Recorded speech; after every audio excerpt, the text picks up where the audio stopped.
कर्नाटक में अभी हिजाब विवाद ठंडा भी नहीं पड़ा था कि यहां पर एक समुदाय विशेष के खिलाफ लगाए गए बैनर चर्चा का विषय बन गए हैं। कर्नाटक के कई मंदिरों के बाहर एक बैनर लगाए गए हैं जिन बैनरों में लिखा गया है कि मुस्लिम संगठन मंदिरों के बाहर लगने वाले मेलों में स्टॉल या दुकानें नहीं लगा सकते। हालांकि मंदिरों को संभालने वाले मैनेजमेंट और कमेटियों ने ऐसे किसी भी आदेश को जारी करने से इनकार किया है।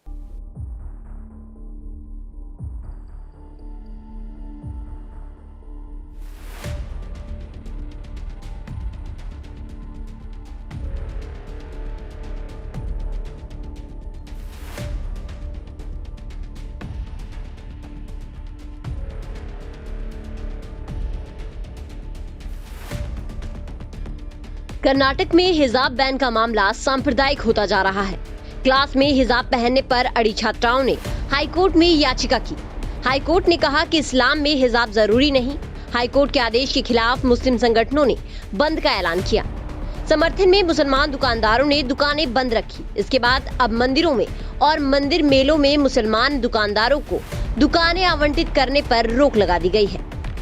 मुस्लिम दुकानदार मंदिर मेलों में अपना सामान नहीं बेच सकते। मामला कर्नाटक विधानसभा पहुंचा तो बसवराज बोम्मई सरकार ने हाथ खड़े कर दिए।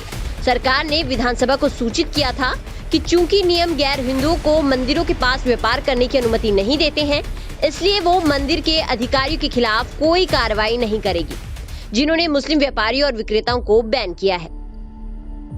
शिवमोगा में ऐतिहासिक कोटे मरिकंबा यात्रा की आयोजन समिति ने कहा कि 22 मार्च से शुरू हुए 5 दिवसीय उत्सव के दौरान केवल हिंदू ही स्टॉल लगा सकते हैं। दक्षिण कन्नड़, उडुपी और शिवमोगा में विभिन्न मंदिरों में भी ये मुद्दा पहुंचा और गैर हिंदुओं को दुकानें खाली करने और मंदिरों के बाहर व्यापार करने से रोकने के लिए कहा गया। साथ ही पोस्टर भी लगाए गए। राज्य के अल्पसंख्यक आयोग के अध्यक्ष अब्दुल अजीम ने कहा, गैर हिंदुओं को दुकानें नहीं लगाने देने के बारे में मंदिर प्रशासन से बातचीत चल रही है। मामले को जल्द ही सुलझा लिया जाएगा। लोगों में जब जिद आती है,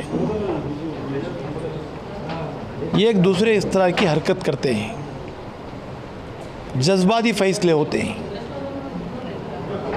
मुझे उम्मीद है कि बहुत सालों से जो है वहाँ पे माइनॉरिटीज़ के लोग उडुपी में अलग अलग वहाँ उनके जात्रों में बिजनेस करते हैं।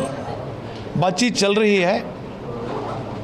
मुस्लिम जमातों जो है उनसे रिक्वेस्ट की है, इस तरह के फैसले मत लिया करो, क्योंकि आज ये फैसला है, फिर इनके तरफ से एक फैसला होगा, उनके तरफ से एक फैसला होगा। इसका लिमिट नहीं है। इससे फिरका वाराना आहंगी को नुकसान पहुंचता है। जब पीस और ट्रैंक्विलिटी जो बोलते हैं, भाईचारगी और अमन को जब धक्का पहुंचता है, इससे देश को भी धक्का पहुंचता है। अब आपको बताते हैं कि आखिर कर्नाटक का कानून कहता क्या है। राज्य के कानून मंत्री जे.सी. मधुस्वामी के अनुसार कर्नाटक धार्मिक संस्थान और धर्मार्थ बंदोबस्ती अधिनियम 2002 की नियम संख्या 12 में कहा गया है कि हिंदू संस्थानों के पास स्थित भूमि, भवन या साइट सहित कोई भी संपत्ति गैर हिंदुओं को पट्टे पर नहीं दी जाएगी। मंत्री ने कहा कि नियम 2002 में कांग्रेस सरकार ने ही बनाया था। हालांकि उन्होंने स्पष्ट किया कि नियम मंदिर परिसर के बाहर रेहड़ी पटरी वालों पर लागू नहीं होता है और सरकार अन्य समुदाय के लोगों को रोकने की कोशिश करने वालों के खिलाफ कार्रवाई कर सकती है। अब बताते हैं कि कांग्रेस ने इस पर अपनी क्या सफाई दी है।